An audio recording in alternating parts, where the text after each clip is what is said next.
Vous êtes très nombreux à m'interroger, à interroger les services et les élus de la ville pour savoir comment se passe la vaccination sur Viroflay et sur Versailles-Grand-Parc, puisque vous entendez des choses différentes entre ce qui se dit dans les médias et ce qui peut se dire sur le terrain. Je voulais aujourd'hui faire un point très précis sur la situation de façon assez visuelle, vous allez comprendre assez rapidement. Vous avez ici sur ma droite une pile représentant 1700 viroflésiens, soit 170 petits bâtonnets de ce genre. Donc 1700 viroflésiens depuis 75 ans.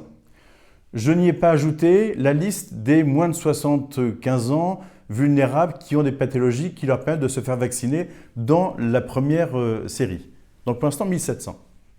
Vous avez ici une pile de 240 personnes qui, depuis le début janvier, ont appelé la mairie en disant « je souhaite me faire vacciner » et on a entendu dire par le ministre qu'on pouvait appeler la mairie pour se faire inscrire sur une liste et on serait rappelé. Donc nous avons constitué cette liste, un peu contraint et forcé, mais cette liste a été constituée. Pour l'instant, nous avons donc 240 personnes inscrites sur cette liste.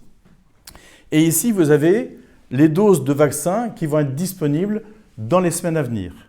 Je vous rappelle, un bâtonnet égale 10 personnes ou 10 doses.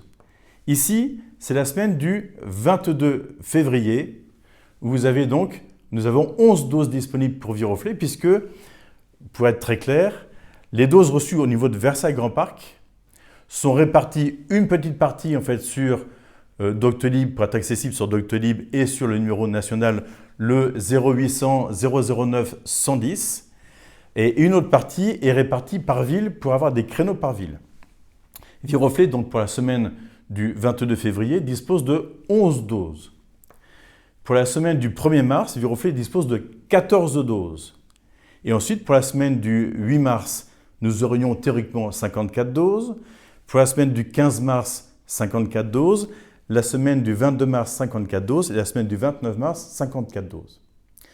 Si je mets toutes ces doses dont nous avons disposé aux alentours donc, du mois de février et du mois de mars, je les mets les unes au-dessus des autres, vous allez vite comprendre que les doses disponibles jusqu'à fin mars ne sont juste suffisantes, en fait, que pour vacciner les 240 personnes actuellement inscrites sur la liste d'inscription qui a été constituée au niveau de la mairie de Viroflay.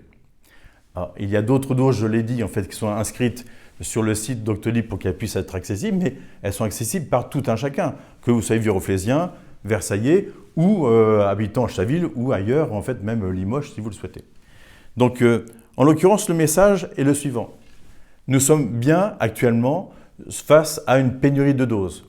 Vous en connaissez les raisons, elles sont expliquées dans les médias de façon importante. Simplement, je voulais vous dire, premièrement, que les maires ne sont pas responsables du nombre de doses qui arrivent sur leur territoire. Ça, c'est le premier point extrêmement important.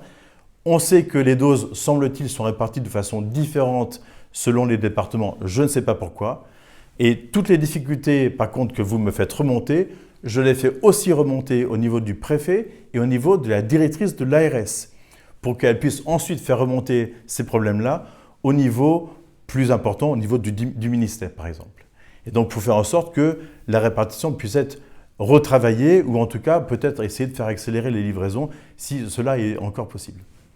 Voilà, le message c'est, vous pouvez certes vous inscrire sur cette liste, mais vous avez bien compris que ceux qui vont arriver maintenant ne vont pas être vaccinés avant début avril ou mi-avril, compte tenu du fait du nombre de doses limitées dont dispose la ville de Viroflay dans sa répartition dans Versailles-Grand-Parc. Donc, en attendant, continuez à vous inscrire, des créneaux seront accessibles sur Doctolib, sur le numéro national qui est donc le 0800 009 110. Et en attendant, continuez à utiliser les gestes barrières.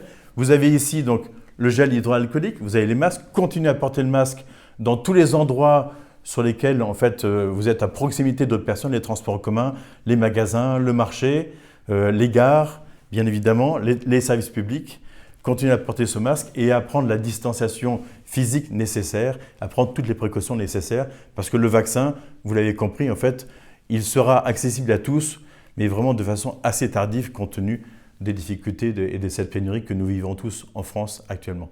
Voilà, c'est un message néanmoins que je souhaite le plus positif possible, étant donné que nous croisons les doigts pour faire en sorte que ces vaccins arrivent rapidement. Et je sais que dans les 1700 personnes, tous ne veulent pas être vaccinés. Il y en a encore certains qui sont réticents au vaccin, ce que je peux comprendre, c'est un choix individuel. Donc voilà le message que je voulais vous passer aujourd'hui de façon la plus pédagogique possible. Merci de votre attention et prenez soin de vous, bien évidemment.